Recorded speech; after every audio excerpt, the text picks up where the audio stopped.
33 sa Biyernes ng gabi at sa GMA News TV sa Sabado ng gabi at sa GMA 7 sa Linggo. Kaya ipamahagi na po ninyo sa inyong mga kababayan ang schedule ng ating programa at ng inyong mapanood ito. At dahil live po tayo ngayon, para po sa inyong mga nanonood ngayon, pwede po kayong sumali sa aming talakayan. Mag-comment lang o magtanong sa ating mga panauhin. Maging sa akin, kung may tanong kayo, wag lang personal ha, sa pamamagitan ng pagtawag o pag-text sa mga numero na nasa inyong TV screen. Pwede rin po kayo magpadala ng inyong mga tanong o komento sa ating Facebook at Twitter page. Maaari rin po mapanood ang Diyos at Bayan via live stream ngayon mismo. Pupunta lamang sa website link na nasa inyong TV screen. Therefore, ibig sabihin po niya, pwede po tayong mapanood abroad, kaya ipaalam na po ninyo sa inyong mga kababayan abroad na maaari po silang manood ngayon mismo at makilahok sa ating talakayan. Heto na, ipakikilala ko sa inyo ang ating mga piling panauhin na masasabi nating eksperto sa ating topic ngayon at sana ay kayang-kaya nilang sagutin ang inyong mga katanungan maya-maya lamang.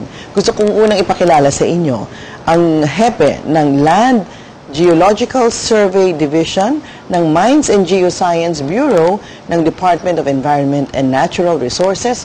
Wala pong iba kundi si Dr. Sevilio David. Welcome po to Diyos at Bayan. Magandang gabi, Ms. Kata, sa ating mga nanonood sa TV. At kasama din po natin, nagbabalik sa Diyos at Bayan, ang Principal Architect at Urban Planner, Founder and Managing Partner ng Palafox Associates. President po siya ng Philippine Institute of Environmental Planners. Wala pong iba kundi si Architect Felino June Palafox. Welcome back to Diyos at Bayan, sir. Thank you, Kata. Thanks for having us here again. Yes. At kasama din po natin ang Chief Science Research Specialist ng Project NOAA ng Department of Science and Technology. Wala pong iba kundi si Ginoong Oscar Lizardo. Welcome to Diyos at Bayan, sir. Thank you. Magandang gabi po sa Ms. Kata sa mga nanonood. Siguro tanungin natin una, batay na rin po doon sa ating napanood na report, bagamat yellow alert lamang daw yung danger zone na tinamaan po dyan sa Zambales, naganap pa rin yung hindi sana inaasahan, Nagka-landslide pa rin ho dyan sa Zambales. At ang karamihan ho doon sa mga nakatirang doon sa lugar na yon, ay hindi raw sila aware na danger zone na raw daw ang kanilang tinitiran. Ano po ba ang ginagawa ng ating pamahalaan patungkol ho dito? At pwede ho kaya natin ipaliwanag sa ating mga panauhin, ano ho ba talaga yung yellow danger zone at bakit ho hindi yata naunawaan ng ating mga kababayan doon? Ayun po, sa mga mapa kasi natin, may binibigyan ho natin ng mga kategorya, yung ginagawa nating zone, yung sa landslide, tsaka sa mga flooding, meron yung sinasabi nating low, moderate, tsaka high, So, pag yellow, sinasabi natin low siya, pero sinasabi natin sa mga kasama natin at sa mga ating mga campaign sa mga IEC, kapag sinabing low sa landslide, hindi sinasabing walang landslide yan. Okay. Ang sinasabi lang natin, kumpara mo doon sa mga lugar na mas marami landslide nangyari, pwede rin magkaroon lang landslide dito, pero hindi yung possibility medyo mataas kumpara mo sa moderate tsaka high. Pero, posible pa rin magkaroon ng landslide. The fact na in-identify siya na permanent danger zone at binigyan ng kategoryang dilaw, o ano yung susunod, sir? Orange ba, red? Green tsaka red. Green at tsaka red, sir. Okay, the fact na binigyan siya ng kategoryang dilaw, ang ibig sabihin nun, may posibilidad talaga. May posibilidad na mangyari ito. Hindi lang siguro masyadong malala. Opo.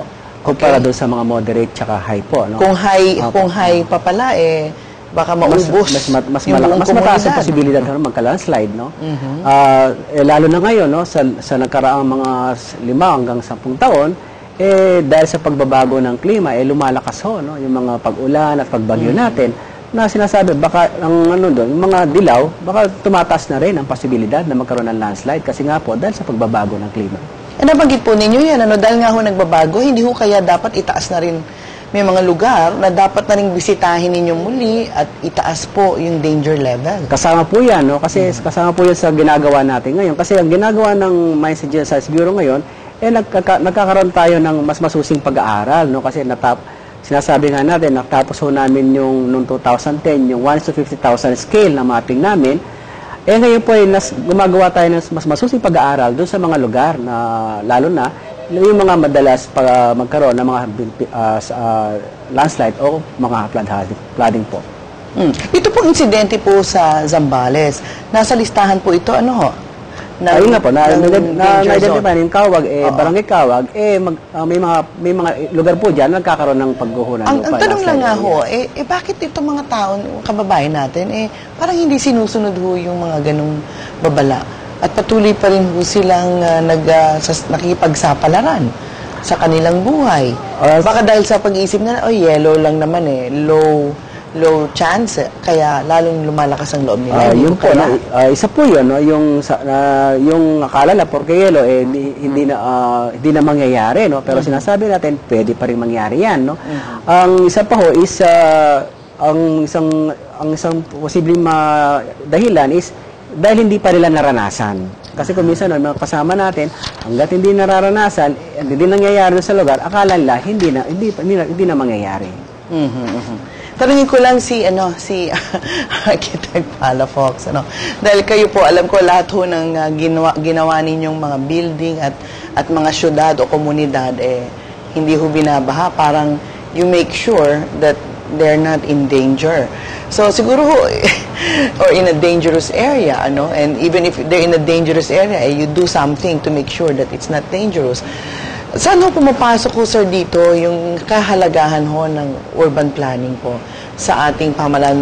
Kaya hindi lang ho sa syudad siguro, dahil sa mga lugar na kagaya noon, na liblib sa probinsya, tabing dagat, dapat po ba yung mga ganyan ay sinasama sa planning ng ating pamahalaan?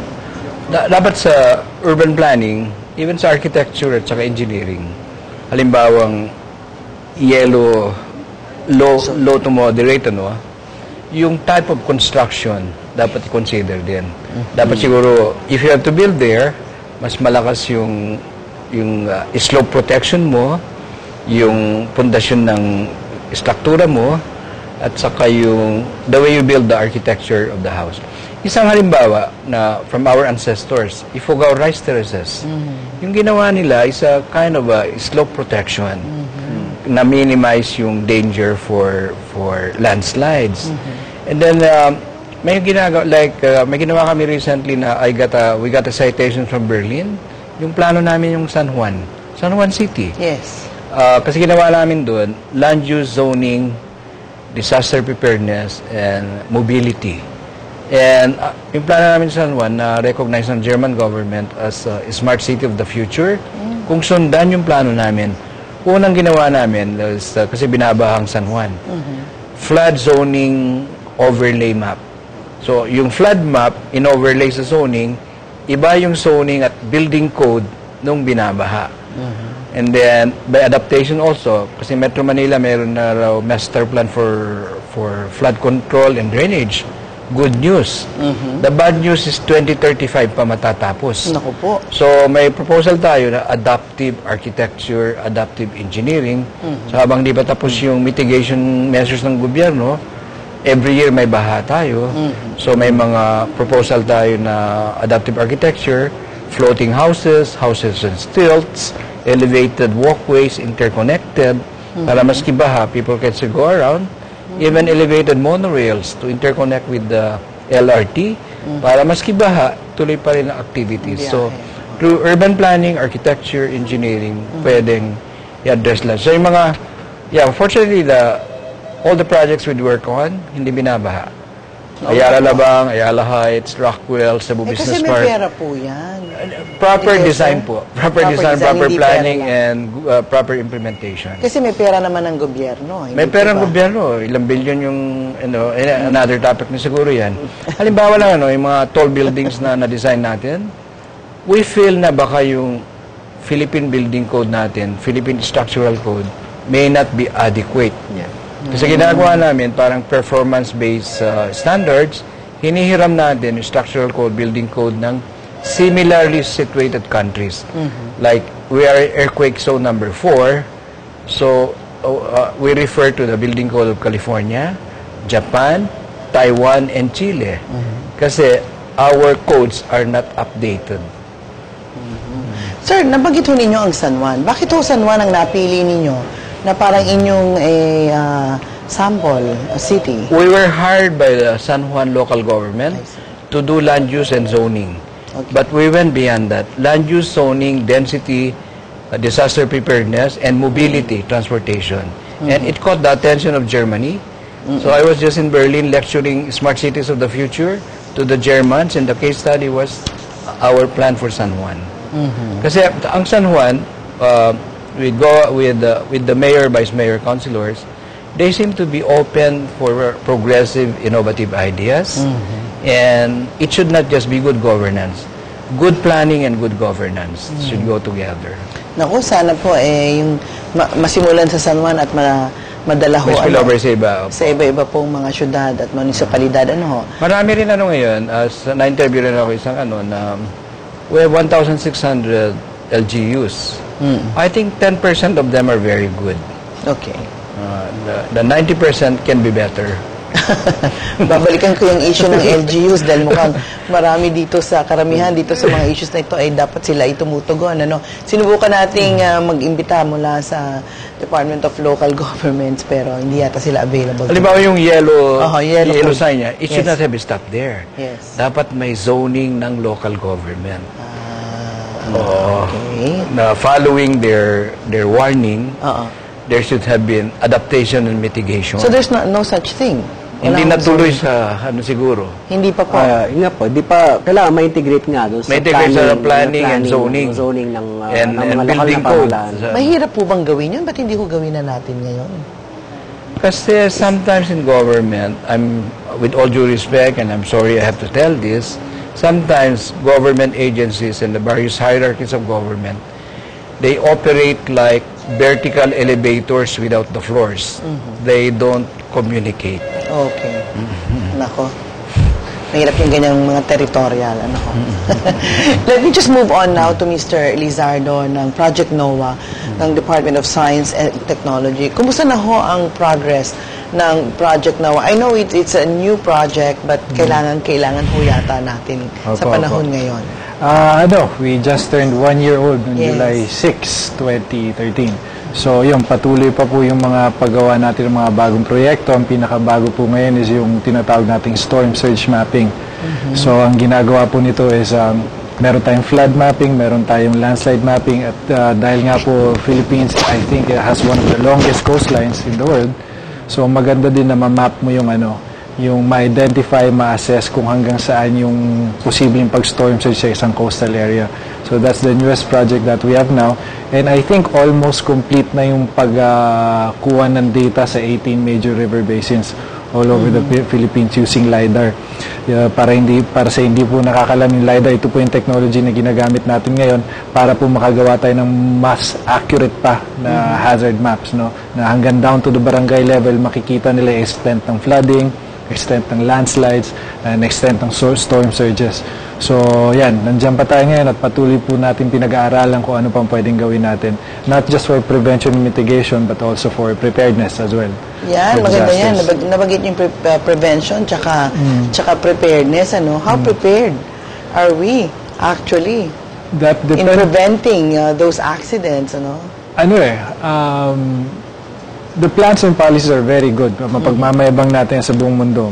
Yung ating Republic Act 10121, magandang direction yung pupuntahan na yun. But of course, implementation, that's a different thing. So, syempre, again, LGUs have a hand on that. Nasa kamay nila yung pagpaplano. I mean, the government will supply them with all the information they need. In fact, yan yung mga ginagawa ng Project NOAA. Prepare them for all the information that they could possibly need para makagawa sila ng safer, more resilient communities. No, not just to prepare but to prevent entirely a disaster. Kasi na-engrain na sa utak ng mga Pilipino pag may bagyo equals disaster. Pwede namang may bagyo pero walang disaster. Diba? Case in point dyan is Batanes. Laging binabangga ng bagyo yan. Pero wala ka namang mababalitaan na may namatay. Mapinsala siguro, oo, normal yan. Pero casualties, malabo. Ibig sabihin mas matalino ang taga-Batanes o ang LGU nila. Bago nyo sagutin yan. Architect Palafox, nanggigigil si Architect Palafox. Gusto ko sabihin, bigyan muna natin ang ilang mga paalala. Babalikan po natin yan. Sa pagpapatuloy ng Diyos at Bayan, makalipas lamang ang mga paalalang ito. Araw-araw,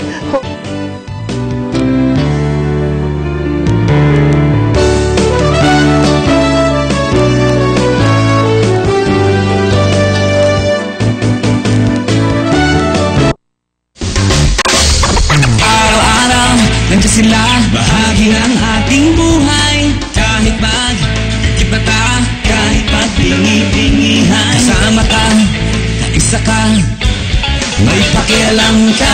Agenda, agenda, agenda. Kahit nasan ka, nakikita at naririnig, apektado ka. Kahit mag-ibata, kahit magkibig balikan, nararamdaman. Agenda, agenda, agenda. Kahit di pag-usapan, nararamdaman. Sa bawat kibot galaw natin, nakakaapekto sa atin. Pag-usapan natin, harapin natin sa agenda, agenda, agenda.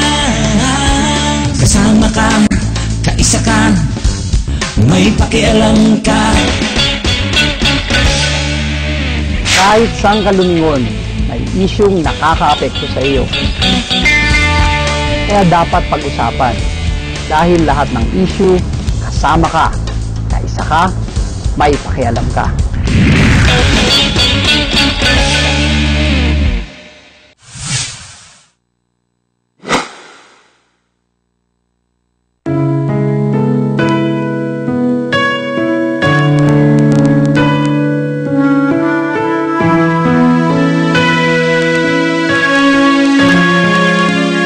Lapit lang po sa Panginoong Jesus, makatatag po kayo ng kagaanan sa Kanya.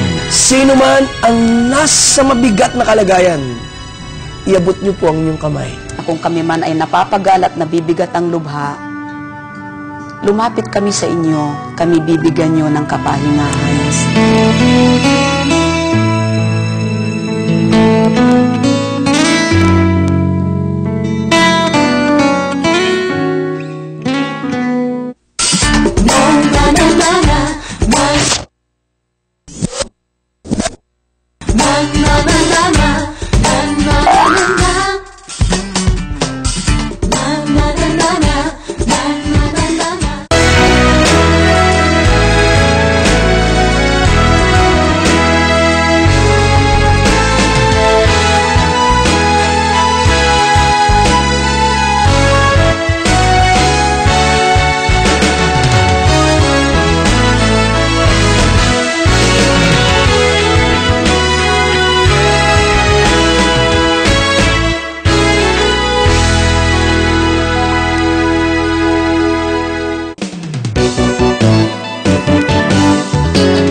Nagbabalik ang Diyos at Bayan sa ating paksang Ligtas Ba ang inyong tirahan? Bago natin tanungin ang ating mga panelists, ang ating mga bisita ngayon, bigyan daan muna natin yung mga katanungan at mga komento ninyo na aming mga televiewers. From Pasig, from Janelle, sabi niya, masasabi ko pong kulang pa po ang effort ng mga LGU sa pagpapalaganap ng tamang impormasyon sa bawat barangay. Katulad sa ibang bansa, may malawakang pagpapalaganap sila, may mga binabahagi pang free kit para maging handa ang bawat mamamayan nila. Maari bang magkaroon din tayo ng ganoon? Bakit hindi? From Anonymous. May mga bahay na nakatayo malapit sa earthquake belt. Sana huwag nang madagdagan yon para walang mapahamak na pamilya. I-check muna ng mga engineer o sino man na sakop nito. From Marikina, from Rayleigh, malapit po kami sa fault line nakatira. Ano po ba ang dapat naming gawin? Kailangan ba naming ibenta ang lupa namin para lumipat sa mas ligtas na lugar? Kawawa naman yung bibili. From Pasay, si Raquel, dapat po talaga taasan ang parusa ng mga illegal loggers. No bail ang kailangan at bitay para tigilan na ang mga pagputol ng mga puno sa bundok. Sino ho ang pwedeng sumagot sa mga ilang mga komento dito? Architect, Fox. One is, we're probably the only country in the world na may mga buildings and houses on top of the fault line. And nagtataka tayo kasi you need 32 signatures to get the permits for land development, 12 signatures for a building permit. How come not one of the 44 signatories warned the builders na bawal sa on top of the fault line? Why nga? You can, kasi magbe-break na lang, siguro they can explain that, but allowed 5 meters away. Alimbawa may lote ka, may fault line in the middle of your lot. You put 2 structures. And then open space na lang yung 11 meters wide, 5 meters from each other. And number 2 yung information campaign. Totoo yan. Punta ka sa Tokyo, you go to a hotel, there are 4 levels ng classification eh. If in your hotel room you only have a flashlight, lowest level yan ng disaster. If you have a flashlight, transistor radio, medyo pataas na. If you have a flashlight, transistor radio, martilyo, hammer, and a rope to go down from your window, that's the highest level. At saka sa Tokyo, even if you're a foreigner, you can go to City Hall to ask for a hazard map. Oh, available yan. So, in our country, dapat siguro, we can do it now street by street, barangay by barangay, town by town, city by city, province by province. We don't have such a thing right now. Tapos, kasama nga sa 87 recommendations natin after Ondoy, both this government, the previous government, yung ginagawa ng Project NOAA, hazard mapping. But there are 8 kinds of natural disasters and 10 kinds of man-made disasters. So ginagawa nila dahil sa limited budget, hindi pa kasama yan yung tsunami na 10 meters high. Hindi pa kasama yung rising sea level. Hindi pa kasama. Then siguro volcanic future pa. Tatlo pa lang because of their limited budget. At saka mga scientists natin, Bureau of Mines or Project NOAA, madali silang i-pirate ng foreign countries. Malaki magbayad. Mababa yung budget nila. Number 2, they don't get as much as recognition as the preferred professions in our country. Nabanggit ninyo yung budget, no? At nabanggit din ninyo yung issue na may mga nakakalusot ng mga nabibigyan ng permit para mag-build kahit sa fault line. This is again an issue of money and issue maybe of corruption. Corruption also, like may mga napupunduhan, I will not mention which one now, bagong Freeport, alam natin lahat, alam nila, alam ng mga scientists natin sa government. Subject to flooding, storm surge, and liquefaction. Sinulat nga ni Solita Monsod, 10 billion ng taxpayers' money na gamit na doon. And alam ng bukod pa sa scientists PDAF yun, 10 billion. Aside from PDAF. And then yung sinabi nyo na there are areas that are vulnerable to disasters. Dapat siguro no-build zone na yun, o kaya you spend more on the building construction. You have to spend a little, much more. There are areas na we should encourage development. Then we should encourage that. Halimbawa, the Philippines is in the top 10 vulnerable countries in the world with regards to the waterfront. We have the 3rd longest coastline in the world. And dapat siguro, nasa hazard mapping na rin, siguro sa mga resort on the waterfront, wala ng bedrooms below 10 meters above sea level. Kasi experience sa Japan, yung 10 meters yung tsunami. Nung Indian Ocean tsunami, ganun din. Yung mga nakatira below the 3rd floor yata, natangay ng tsunami. So we should consider that now. And then yung 20 meter, I don't know why we call it salvage zone, yung 10 meter easement from the high water, 20 meter easement from the high water mark, hindi pa natin masunod. Tugnan mo Boracay. Walang 20 meter setback. Oo nga. The other Pacific Ocean islands and countries, ang requirement, 150-foot high water mark, meaning 50 meters yung setback. Dito, yung 20 meters lang, hindi pa natin masunod. So what government could do, like local governments, mga building officials and public works and so on, dapat markahan na yung mga violators, bigyan ng non-compliance certificate. So kung na-disaster sila, hindi na kasalanan ng gobyerno. Kasalanan na yun nandun. So siguro, investigate yung mga nagbigay ng permit. Baka kumita sila pagbigay ng permit sa danger zone. Tanungin ko sila, how frustrated are you with your budget situation? There are things that you want to do, but you couldn't do it. Sa ngayon po, no, sa budget,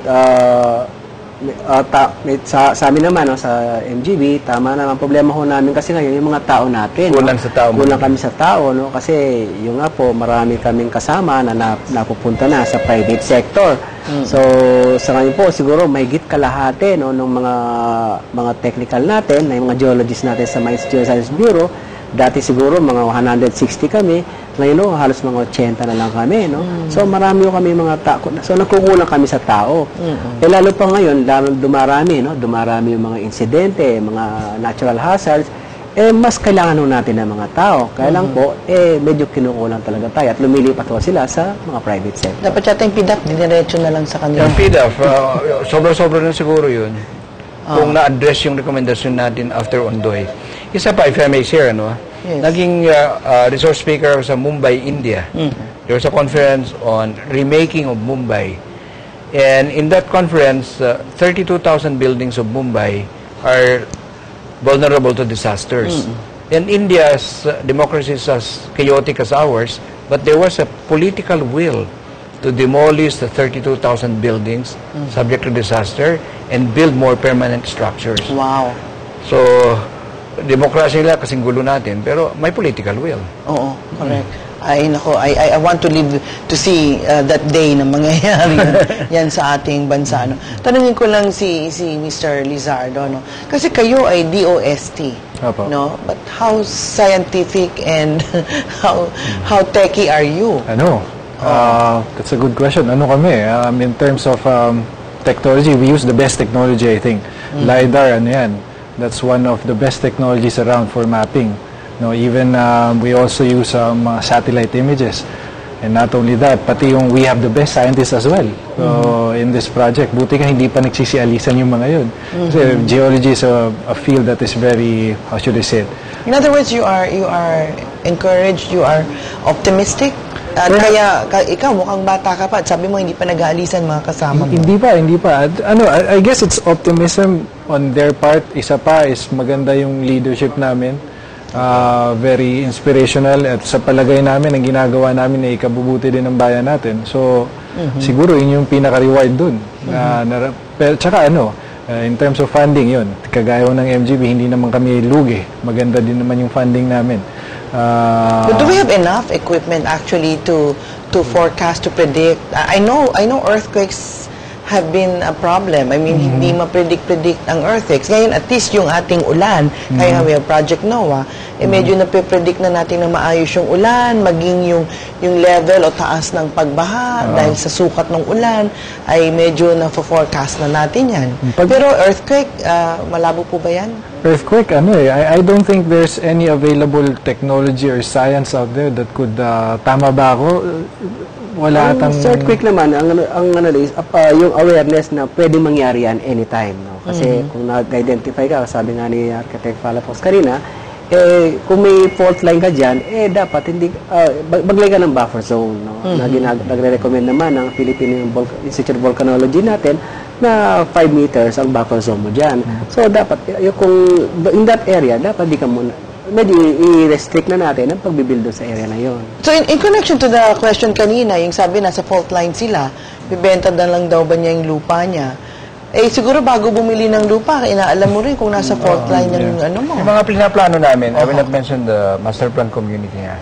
Unang ginawa ko, pumunta akong field box, pina-red line ko yung fault line. Okay. So, nilagay namin sa master plan, non-sellable, non-buildable, open space siya. So, wag masyadong gahaman. Yeah. Yung build ng build. Yeah, moderate the grid. Saka meron ng study ngayon sa Metro Manila, at joint study to ng JICA tsaka ng PHIVOX, no? Ang tawag doon, Metro Manila Earthquake. Myers. But 2004 pa yun, obsolete na rin. But yun. Even so, meron na siyang mga... indicative, like, if I may interrupt, Sorry, yeah. 2% of the tall buildings will collapse at 7.2. 40% of the low-rise buildings will collapse. Wow. And then Metro Manila will divide into 4. East and west of the fault line, north and south of the Pasig River.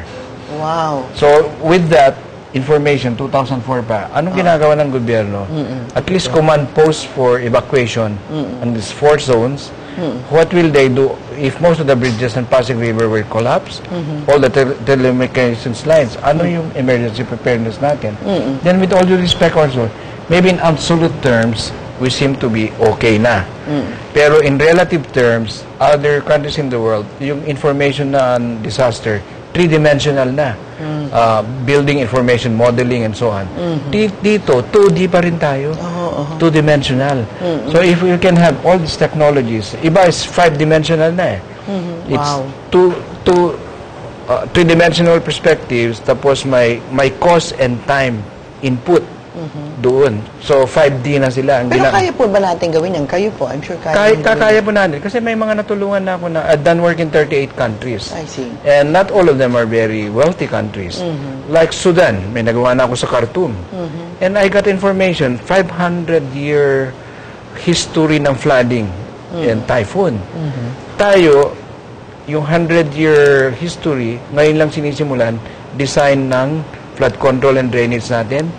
Until recently, si Secretary Babe Singson, ginawa na yung 100-year criteria. Before, 25 years lang. So, if you have a 100-year flooding or typhoon, 75% under capacity yung mga drainage pipes and flood control. Other countries like the Netherlands, 1,000 years. Wow. Are we too late? I mean, are we hopeless? We're not hopeless in the sense that we know already the solutions. So siguro our scientists, I think they should get as much respect as our lawyers. Kasi when you say respect, that includes pay also. Yeah, pay and recognition and respect. And unlike other professions na who should not be deciding on our built environment, pati yung budget and design, nakikialam pa sila. Yung Big Bang, okay, na pinag-uusapan, na inaasahan, that could happen, a big earthquake. This is, gano'ng kalakas itong earthquake na ito? And should it happen in this decade? Yung sa estimate po ng sa mga estimate ng mga scientists natin ng PHIVOLCS 7.2 magnitude ang pinag-uusapan na posible mangyari, no. At sinasabi nga anytime pwedeng mangyari, no. Hindi mo natin masabi sa ngayon kung kailan siya pwedeng mangyari, but anytime.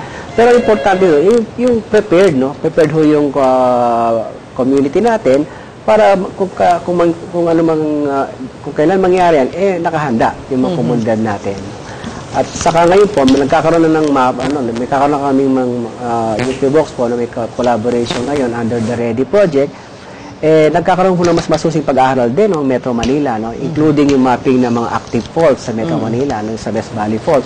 Na lately nga po, naka-identify sila na may mga bagong mga active faults po sila nakikita. So, matatapos, I think this year po, within this year, matatapos yon at 5,000 scale, meron na po lalabas na mapa na gano'n. Okay.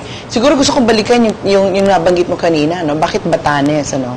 How come Batanes is prepared and able to cope, itong sa mga bagbagyo sa kanila, ano? And why can't the other provinces do that? Yung Batanes, they have adaptive architecture. Yung architecture ng houses nila, low-lying and very strong, even the strongest typhoon, naka-address yung indigenous architecture nila. That's one. And then number 2, they have less population. Disasters lang naman when there are population. They have less. And then number 3 is that I think there's more community spirit and there's more honesty system even. This honesty store that's being talked about. Yes. Kaya I think there's more stronger communities also. Is it because they're isolated, separated from the entire archipelago? Nakahiwalay sila eh. Yung mga bahay nila mabababa. So they're able to, like you said, inculcate these good values among themselves. Sabi nga ng mga iba dyan, iwanan mo yung sasakyan mo, iwanan mo yung wallet mo, walang papansin eh. Yes. Kaya there's something. And so we are also advocating the adaptive architecture and so on. And engineering to adapt to our situations na. Can we do that in our other provinces, especially like we have already identified the danger zones or danger areas? We can. In fact, even in a more positive sense, let's say the the windmills, the wind towers. People think it's applicable for the whole country. But if you talk to the scientists, why is it Ilocos? Yes. Because the windmills is good only for wind speeds of between 120 kilometers per hour and 180 kilometers per hour. Beyond that, matutumba yung ano. Some provinces who claim they should have it in the Pacific Ocean front, more than 180. Hindi pwede. Below 120 naman, hindi feasible.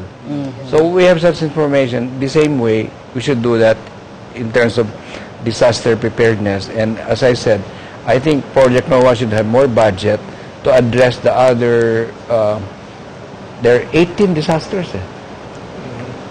8 natural and 10 man-made, like oil spills, mga ganon, terrorism. And you don't know how to deal with that kasi nagbabagsakan, nagbabangga ang mga barko. After an earthquake, what happens? Fire. Okay. Wag natin magiging yung mga looting pa, no? That's man-made na yun. Man-made disaster. As of now, Project NOAA, it's yun, limited nga siya to weather disturbances. No? As of now, yun muna. Pero siguro, if the government feels the need to do so, perhaps it could go to other hazards as well. Pero as of now, we're concentrating on disasters that emanate from weather disturbances. So yan, lahat po ng ginagawa natin based po sa mga bagyo, sa habagat, nandyan pa po tayo ngayon. No, in fact, tama si Sir, with the technology today, meron na tayong mga dito sa Pilipinas, kaya yung ginagawa natin dito, hindi natin kakaya sa buong mundo. Meron yung ginagawa natin is 3D mapping talaga. 3D na. So, oras na matapos yun, pag makumpleto na lahat yun, syempre in coordination with other government agencies as well, open naman itong information na to. Mas malinaw na yung ating, kasi pag, if you're given a 3D map, mas madali na gumawa ng decision eh. Let's say you're a decision maker. So, ayun, siguro eventually we'll move on to other hazards as well. And then, let's say, if I may, if I may bat, go ahead. Like, after Ondoy, nasabi ko na rin, yung evacuation areas. International standards, there should be at least 1 square meter per resident reserved for evacuation. We don't have that. And we'll have more victims of climate change, disasters, aside from the victims of conflict like Zamboanga. So that's a man-made disaster. And we don't have those. And these are international standards. And those evacuation areas should be at least more 10 hectares, where you would have an emergency clinic, emergency shelter, emergency food station, emergency water station, and a helipad. Which community in the country has that? In fact, office ko sa Ayala Avenue, tinitignan kung saan kami mag-evacuate. Pinakamalapit yung Legazpi Village Park. Kinumpute ko, kukulangin. Kaya, hindi kasya lahat. Nearest sa amin would be the South Cemetery na lang. Kaya, all of us should identify that even on street by street, neighborhood by neighborhood, barangay by barangay na. And this can be really a real public-private partnership addressing disaster preparedness. Naku, sana wag lumipas ang administrasyong Aquino nang hindi tayo nagkakaroon ng pangmalawakan at pangkalahatang plano para preparado ho tayo sa anumang disaster. Napakarami pong tumatawag at mga tanong. Bibigyan daan po natin ito sa pagpapatuloy ng Diyos at Bayan. Makalipas lamang po itong mga paalalang ito. Wag po kayong aalis.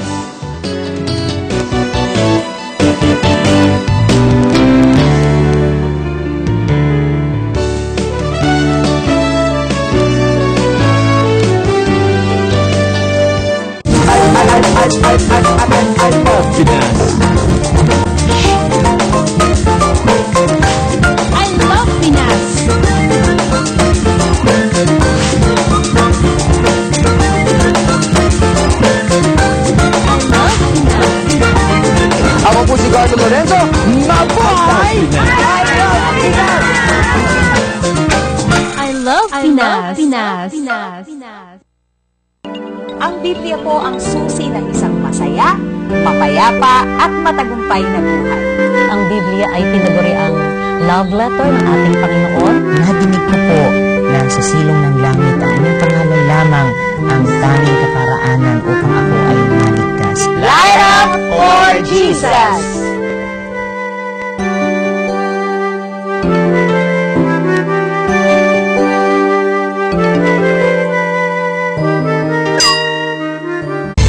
ang salita ng Diyos ay may kapangyarihang siyang maghuhugis ng kinabukasan ng isang bansa. Hindi lang tayo dapat sa tinapay nabubuhay, kundi araw-araw nabubuhay din po tayo sa salita ng ating Panginoon. Sa time ng pangangailangan mo, nandun lagi ang Diyos, hindi ka magkukulang. Kasi sabi nga ng Bible, blessed is the nation whose God is the Lord.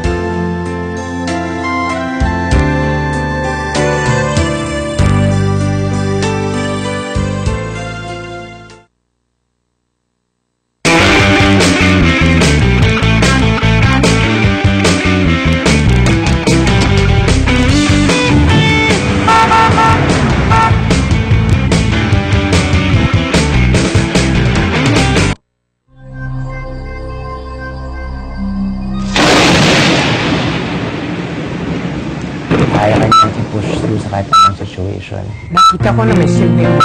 Ma-inspire sa iba't ibang life testimonies sa Life Giver. Jesus saves, Jesus cares. Jesus is the life giver. Tuwing Sabado, alas 8:30 ng gabi, dito lang sa Live TV 33. Kaibigan mo. Happy day! Happy day! Hi! We are the youth generation. Happy day! Happy day! We invite you to watch Solemn Sessions Monday to Saturday, 9:30 p.m. here on Live TV 33. Kaibigan mo!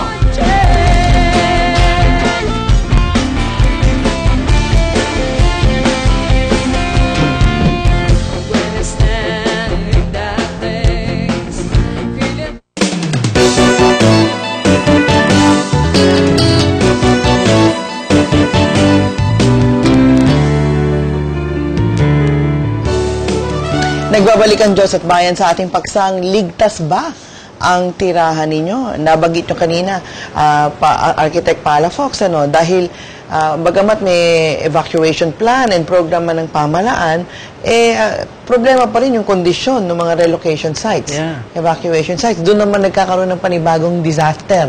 Yung ating mga kababayan, nandiyan yung mga nagkakasakit.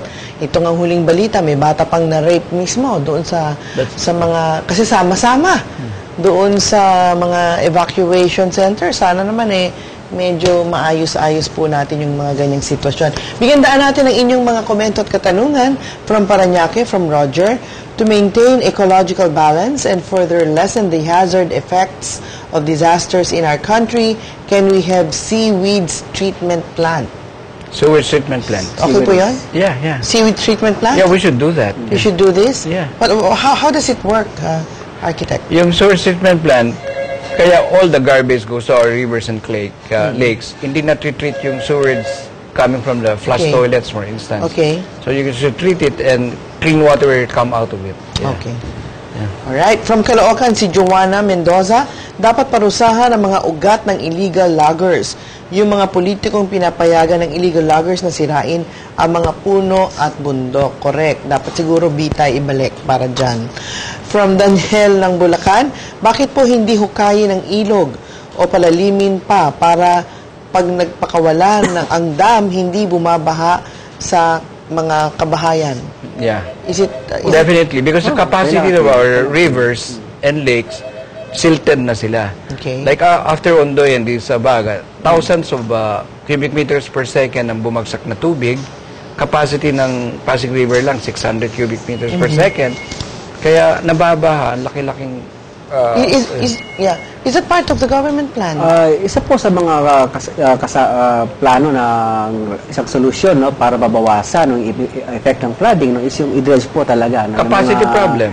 Kasing capacity ng mga ilog natin nababawasan. Pag dredge mo, nag-increase po yung containing capacity niya, nababawasan yung rivers and lakes. Alimbawa, Laguna Lake, panahon ni Jose Rizal, 14 meters deep. Estudyante ko, 7 meters deep. Ngayon, 2.5 meters deep na lang. Oh my goodness. Oo. Saan nga naman pupunta yung tubig? Saan pupunta yung tubig? Kaya binabaha ang Laguna. Every time we're flooding, 80,000 hectares of urban land gets flooded in Metro Manila around Laguna Lake. And you know what's 80,000 hectares of land? That's bigger than Singapore. Oh, wow. Singapore is only 71,000 hectares of land. Wow. Wow, this is major po. Major talaga. Major po. Ito traditionally bahain itong kina Joel sa Marikina. Ano po ang magagawa ng ating pamahalaan sa aming lugar sa Marikina? Bukod sa fault line ay madalas din po itong bahain. May pag-asa pa bang Marikina? Well, we're doing some adaptive architecture and urban planning in Marikina. Private sector led na. So there are areas na 19 meters 100-year history ng flooding. So dapat on stilts na some parts of Marikina, below 21 meters, parking na lang. Anyway, cars are insurable or you can remove them. There should be no bedrooms below the flood levels. Wow. And it's already na map information. Kaya kung magpapatayo ka sa Marikina, tignan mo yung 100-year flooding and you build above the flooding. There's another area na madalas din bahain, itong sa Kainta, sa bayan ni Maan. Sa lugar namin, laging baha. Ngayon po ay inaayos ang mga kanal. Sapat na po ba ito? Kahit maglinis ng komunidad ay makakatulong para di bumaha sa lugar namin. Comprehensive po approach na yan dahil kalbo na yung mga kabundukan. So, silt come down. Tapos, hindi pa ginagawa yung sinasabi natin na nakaplano pa in the 70s. Yung spillway. Para lumabas yung extra water ng Laguna Lake, dapat ilabas mo sa Manila Bay. Hindi pa nagagawa hanggang ngayon. Wow. Kailangan pala ng overall. Comprehensive talaga. Comprehensive planning. Kasi po, kung ikaw lang gumagawa kasi dito, no? Tapos yung katabi mo, hindi naman maganda yung plano nila para makontra yung baha, papupunta rin ho sa inyo yun eh. Kasi so, kailangan talaga, yung sabi nga natin, watershed approach siya, comprehensive, yung paggagawa, pagkontrol sa Netherlands, ganun, watershed ang planning. From the highest point to the highest point. Kasi, flooding doesn't respect political boundaries. It doesn't even respect property boundaries. Kaya nangyayari ngayon, let's say yung mga syudad na nasa higher ground, better sila. And they have bigger pipes. Pero yung mga lower elevation, silang tumatanggap ng floodwaters from above, mas maliliit pa yung mga pipes nila. Yung Kainta is part of the Marikina Valley area na mababa talaga sila. Hindi lang ho yata flooding that does not respect political boundaries eh. Pati ho yata yung mga gumagamit ng PDAF. Yeah, and that's another man-made disaster, corruption disaster. Walang boundaries, ano? Walang boundaries. Parang sky is the limit, ang gastos, ano? Kasi kung sa totoo lang, pagka nakikita natin yung mga ganitong disaster na nangyayari sa ating bansa, tapos mababalitaan mo na mali pala yung paggastos ng ating tax money, talagang nakakapikon. Na meron pala pera dapat sana ay dyan nagamit sa overall plan, no, to improve. If I may recommend, total everybody's talking about corruption. Yung mga public buildings and bridges na corrupt, halimbawa nag-kickback ng 50%, 30%, saan binawas yan? Sa steel bars o sa konkreto? I recommend that Project NOAA include them in their hazard mapping. And Public Works should do the structural audit. Okay po. Bigyan natin pa rin ang mga komento ng ating mga kababayan at viewers. Si Danny ng Cavite, ang cause ng baha ay itinataas ang kalye na ayon daw ang solusyon na hindi naman. Bakit di gayahin ang ginawa sa Global City na naglagay ng flood catcher? Kayo pong gumawa nun, sir? Actually, si Secretary Singson sa siya, these are rainwater harvesting facility. Underneath, i-collect yung tubig and harvest them. There's another proposal, ewan kung pumayag ang UST, proposal ng Public Works, yung parade ground gawin rainwater harvesting facilities din. There's supposed to be a presidential decree na every barangay must have a rainwater harvesting facility. Aside from Fort Bonifacio, I don't know of any barangay who has complied with the law. Okay. Again, from Joanne ng Cavite. Naku, galit na galit yung mga taga Cavite dahil pinabaha sila. Yung mga daluyan ng tubig dito sa Cavite ay tinatabunan at ginagawang subdivision. Sana gumawa ng batas na hindi dapat galawin ang mga waterways para di lumala ang baha. I'm sure there are laws about this, but they are being violated. Yeah. Okay? And from Kairos of Compostela Valley, kumusta kayo dyan? Kaya maraming landslide kasi kalbo na ang mga bundok. Nawa ang local government o government agencies ay maglaan ng budget para magtanim ng puno para yung ugat nito ang pumigil sa paglambot ng lupa sa bundok. Ganyan nga ho yung binanggit ninyo. Maraming, like, nung nagsimula ang Singapore, planting and growing at 3 for 5 years was tax deductible. May rekomendasyon ako, for every car you own, you must plant 10 trees. It takes about 10 trees to recover the oxygen out of the carbon monoxide per car. Siguro dapat yung LTO, i-require nila in coordination with DNR. Every time you renew your license, you must plant 10 trees. Okay, that's a very good plan, okay? Siguro, bilang panghuling pagsasalita na rin po ninyo, pwede ho bang tugunan ninyo itong katanungan na ito kung paano makakatulong ang ating taong bayan para maiwasan itong mga man-made disasters or calamities. Anong maaari nila maging contribution para maging ligtas ang kanilang tirahan? Siguro una nating hingan yung pinakabata sa atin, si Oscar Lizardo ng Project NOAA ng Department of Science and Technology. Thank you. Siguro pinakaunang maganda nilang gawin kasi lagi nating tinuturo yung gobyerno na may kulang sa budget, kulang sa mga ginagawa. Ang kasi disaster is a whole of society approach. Dapat pumanggaling rin yan sa tao.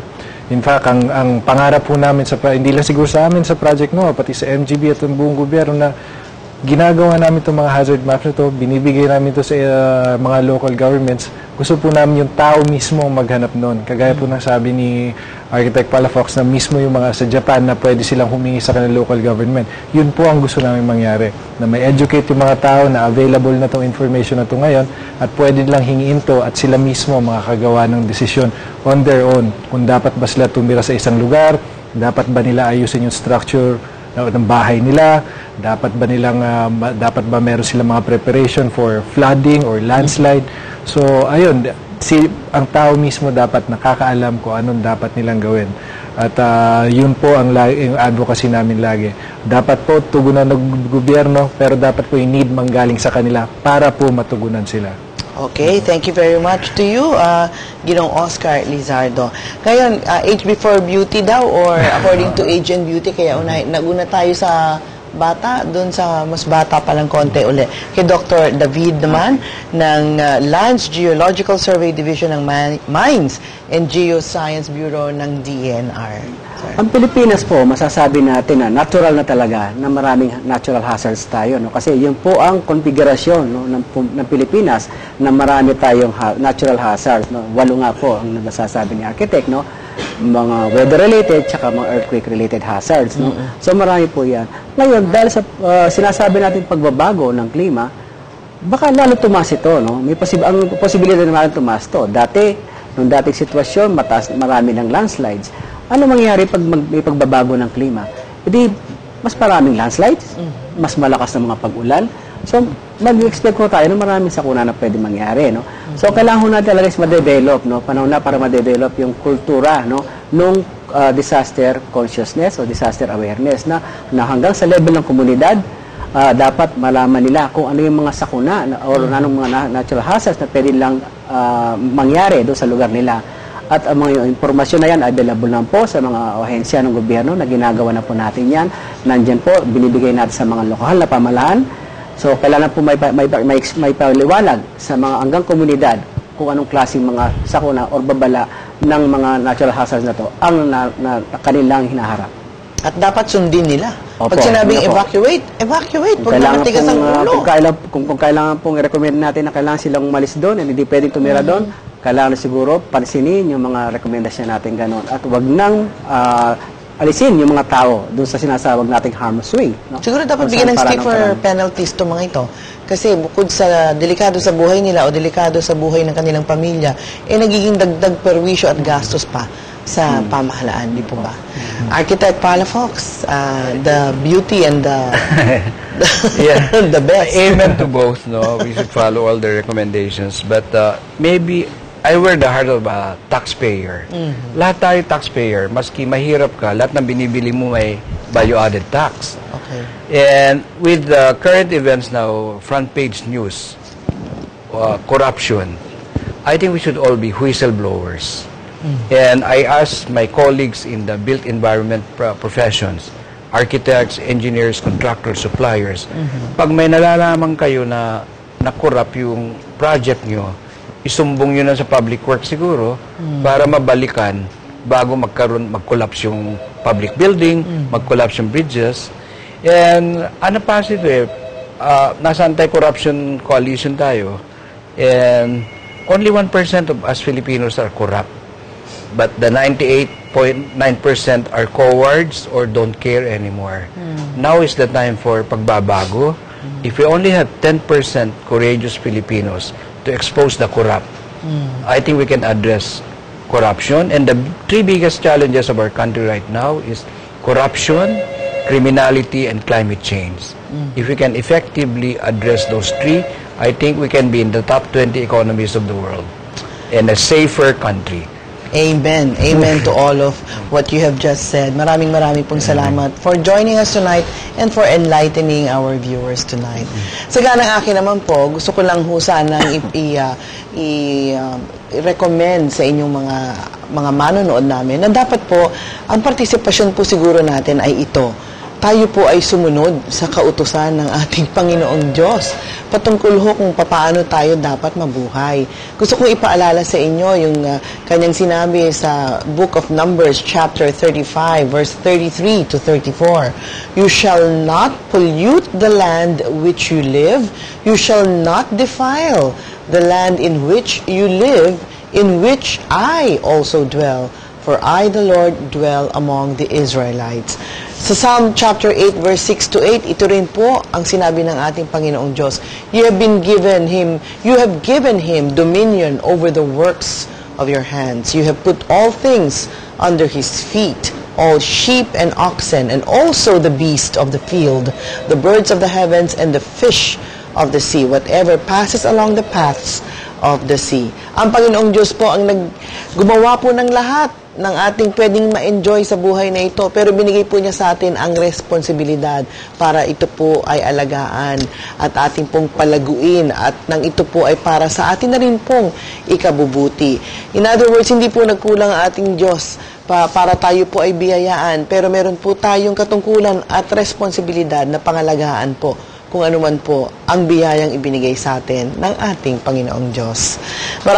Maraming salamat po sa inyong pagsubaybay sa ating programang Diyos at Bayan. Sa ngalan po ni Brother Eddie Villanueva, ako po muli ang inyong lingkod, Kata Inocencio, nagsasabing sa lahat ng bagay dapat talaga uunahin natin ng Diyos at ng bumangon ang ating bayan. God bless you more!